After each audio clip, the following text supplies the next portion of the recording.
noroboti asamatuka maiga rwabirira okora kibna abasubati abange nigo bagusiria obugima chingaki CHIOKOIBORA nabo igo abana babo nigo etureti yabagabana yaimukire getambukiro ase OGOKEANIA omuchando yo okwana litkoria rero chingaki baumirana na bwani nigo bene kibna emerobiri yaberege kobekwa ase chikaunti emerongene na isano na ibere lekwanekia ase chinyagitari echo Gokinia bare Ebirengo byobocheno nabo igo gukora omuchando yo.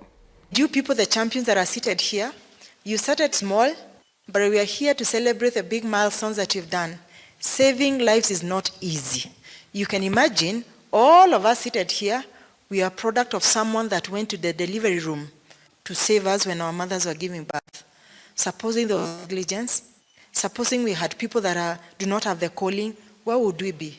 So on a daily basis, if there's anything that you should actually encourage yourself on a daily basis, when you wake up in the morning, please speak to your subconscious mind that you're not doing this as a job.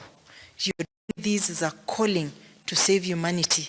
And the challenges that befall you, you will be able to surmount them. Because yours, honestly, is not a job. It is a calling. It's a duty of call.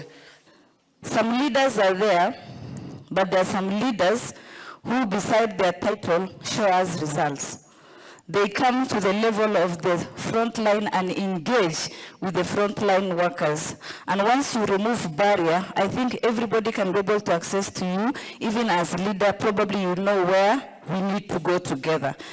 That when we look at the indicators in Africa, there's a lot to be done.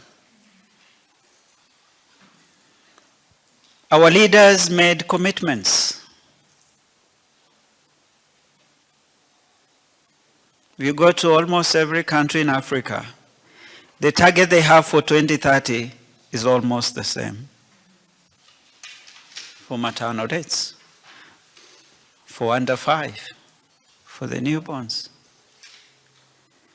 But in terms of getting there, we are at different phases, different stages in the continent.